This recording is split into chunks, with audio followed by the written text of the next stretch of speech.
श्री राम की नगरी अयोध्या, जहां प्रधानमंत्री नरेंद्र मोदी मौजूद हैं। प्रधानमंत्री नरेंद्र मोदी यहां पहुंच चुके हैं। इसके साथ ही उनके साथ यूपी के सीएम योगी आदित्यनाथ भी मौजूद हैं। और ये सीधी तस्वीरें आपको हम दिखा रहे हैं।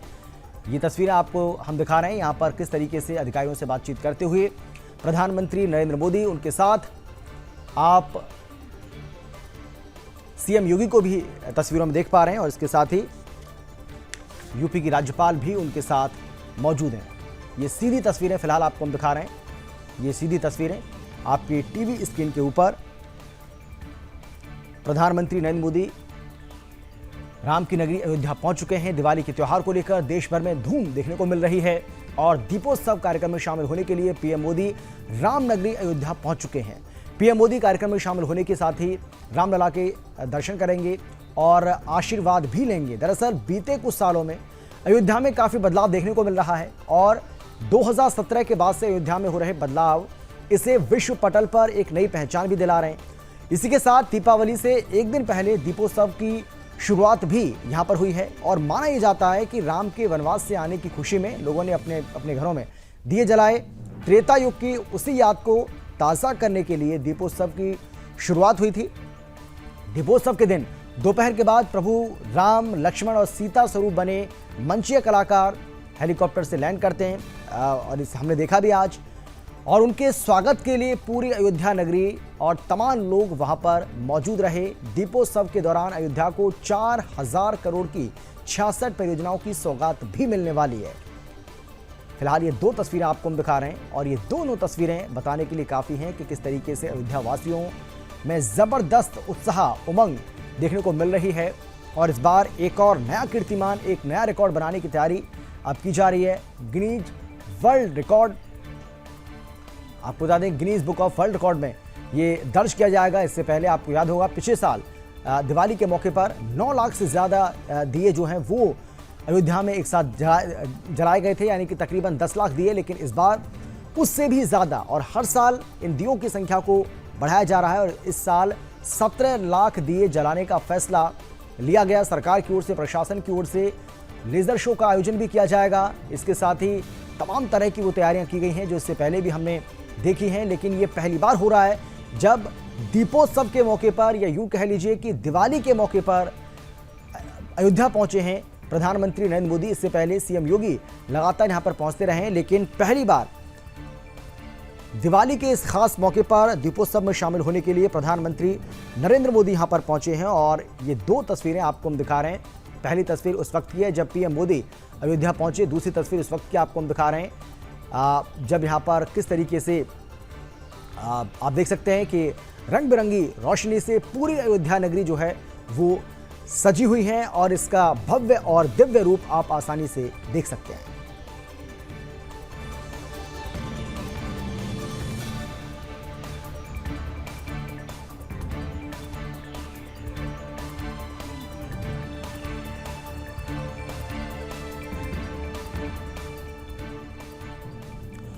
और चलिए अब खबर है यूपी के प्रयागराज से, जहां नकली प्लेटलेट्स बेचकर मरीजों की जान से खिलवाड़ करने का खेल लगातार चल रहा है।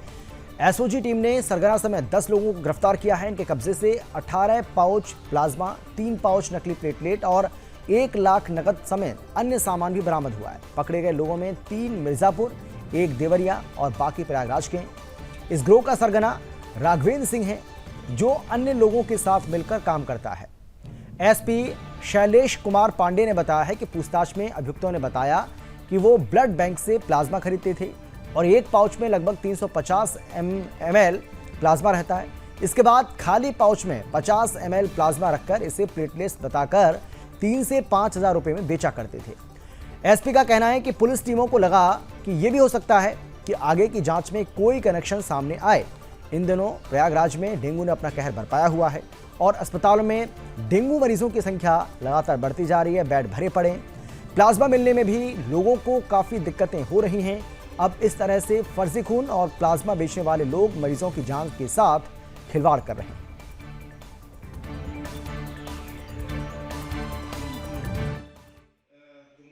मुखबिर से प्राप्त सूचना पे पुलिस ने 10 अपराधियों को गिरफ्तार किया है, जिनके द्वारा नकली प्लेटलेट्स एक तरह से कहें तो ये ज़रूरतमंदों को बेचा जा रहा था। इनके पास से कई पाउचेस बरामद किए गए हैं, कैश बरामद किया गया है, मोबाइल फोन्स बरामद किए गए हैं तथा वाहन बरामद किए गए हैं। इनसे जो पूछताछ अभी तक की गई है उससे ये जो तथ्य प्रकाश में आए हैं कि इनके द्वारा ब्लड बैंक से प्लाज्मा लिया जाता था और उस प्लाज्मा को डिफरेंट पाउचेस में ट्रांसफ़र करके उस पे प्लेटलेट्स का फर्जी स्टिकर लगा के ब्लड बैंक के नाम से और ये ज़रूरतमंद जो मरीज़ होते थे उनके तीमारदारों को ये बेच दिया करते थे। और अब बात करेंगे यूपी के फिरोजाबाद की, जहां पुलिस ने T20 world cup cricket match के परिणाम पर सट्टेबाजी करने वाले गैंग का पर्दाफाश किया है। शिकोहाबाद पुलिस ने एक सट्टेबाज को गिरफ्तार किया है, उसके 5 आरोपी फरार हो गए हैं। दरअसल आज होने वाले यानी कि जो भारत पाकिस्तान का जो मुकाबला चल रहा है, इस मुकाबले के लिए अभी से सट्टा लगना शुरू हो गया था। आरोपियों के पास से बरामद मोबाइल के जरिए कई बैंकों के खातों में लाखों रुपए के लेन देन का पता भी चला। गैंग का संचालन नोएडा से किया जाता था।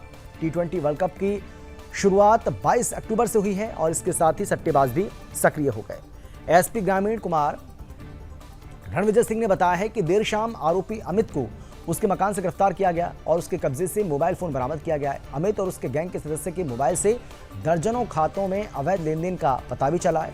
आरोपित ने बताया है कि उसका काम रुपयों का हेरफेर करना है। वो 5 महीने से सट्टेबाजी कर रहा था। जैसा कि हम सभी जानते हैं कि T20 वर्ल्ड कप चल रहा है ऑस्ट्रेलिया में और आज भारत पाकिस्तान के बीच में मुकाबला हो रहा है और इसको लेकर भी सट्टेबाजों ने सट्टा लगाया था, लेकिन जैसे पुलिस को इस बात की सूचना मिली, पुलिस ने इस पूरे मामले का पर्दाफाश कर दिया। देखिए, सीओ शिकोहाबाद और एसएचओ शिकोहाबाद की टीम को एक गैंग पकड़ने में सफलता मिली है। इन लोगों ने एक क्रिकेट मैचेस पे गैम्बलिंग करने वाले गैंग को के एक सदस्य को पकड़ा है, जिसका नाम अमित तुलशानी है। ये शिकोहाबाद का ही रहने वाला है। काफ़ी दिनों से एक बड़ा सा गैंग यहाँ पे इस तरह से मैचेस पे सट्टा लगा रहा था और हम लोग को जब जानकारी हुई तो हमारी टीम ने इस पे काम किया और एक बहुत ही सनसनीखेज खुलासा हुआ है। ये पूरा गैंग लगभग 10-12 लोगों का है और ये सभी गैंग जितने सारे क्रिकेट के मैचेज हो रहे थे, सारे मैचेस में गैम्बलिंग करते थे और सब में इसमें पूरे इलेक्ट्रॉनिक गैजेट्स का यूज़ किया जाता था और एक तरह से आज की तारीख में जैसे किसी को पता न चले उस तरीके से इन लोगों ने पूरे गैंग को फैला रखा था। इसके जो मास्टरमाइंड्स थे वो यहाँ कुछ लोग दिल्ली नोएडा के एरिया में रहते थे और कुछ लोगों का महाराष्ट्र में नांदेड़ जिले में गरीबों को मिलने वाले राशन में कालाबाजारी की बात उजागर हुई है। ये लोग गरीबों को दिए जाने वाले राशन की पर्ची नहीं देते और 70 किलो राशन मिलने वालों को 35 किलो राशन देते हैं, वहीं 50 किलो राशन मिलने वालों को 10 किलो देते हैं। दरअसल बिलोली तहसील में बहुत सारे ऐसे दुकानदार हैं जो कहते हैं कि उनके खिलाफ जो भी करेगा उनका राशन बंद करा दिया जाएगा। उनके राशन कार्ड बंद कर दे हैं, परेशान किया जाता है और इसीलिए ग्राहक इनके खिलाफ जाने से डरते हैं। वहीं नागरिकों का कहना है कि दुकानदार ये कहते हैं कि कलेक्टर के पास जाओ, हम देख लेंगे। गरीबों के राशन की इस तरह से चोरी के बाद भी प्रशासन चुप्पी साधे हुआ है।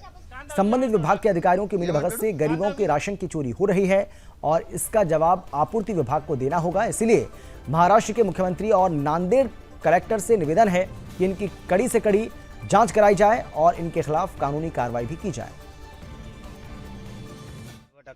महाराष्ट्र में नांदेड़ जिले के बिलोली तालुके में गरीबों को मिलने वाले राशन में कालाबाजारी की बात उजागर हुई है। ये लोग गरीबों को दिए जाने वाले राशन की पर्ची नहीं देते और 70 किलो राशन मिलने वालों को 35 किलो देते हैं और 50 किलो राशन मिलने वालों को 10 किलो देते हैं।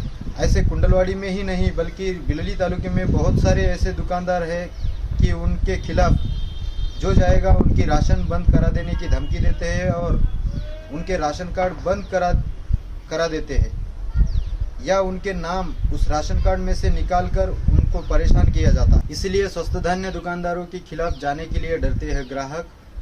आम जनता से कहा जाता है कि आपको जहां जाना है जाओ, कलेक्टर के पास जाओ, तहसीलदार के पास जाओ, क्या करते कर लो, ऐसा कहा जाता है। इसीलिए महाराष्ट्र के मुख्यमंत्री और नांदेड़ जिले के कलेक्टर इनसे निवेदन है कि इनकी कड़ी से कड़ी जांच की जाए और इनके खिलाफ कानूनी कार्रवाई की जाए। कैमरामैन रमेश के साथ मैं शुमनी नागुड़ा। खबर है राजस्थान के चित्तौड़गढ़ से, जहां गरीब के घर भी दीपावली मनेगी। 4500 जरूरतमंदों तक दीपावली की मिठाई और पटाखे पहुंचाने की पहल जिला कलेक्टर ने की है। उन्होंने कलेक्ट्रेट से इस अभियान की शुरुआत की और पैकेट वितरण के वाहन को हरी झंडी दिखाकर रवाना किया। दरअसल गरीब परिवारों को दिवाली से पहले घर घर जाकर मिठाई और फुलझड़ी के पैकेट बांटेंगे।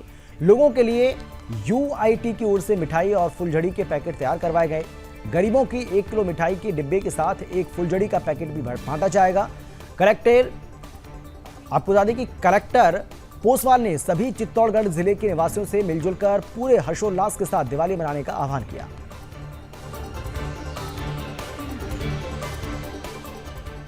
और फिलहाल इतना ही, छोटे से ब्रेक के बाद फौरन लौटेंगे। आप देखते रहिए सुदर्शन न्यूज।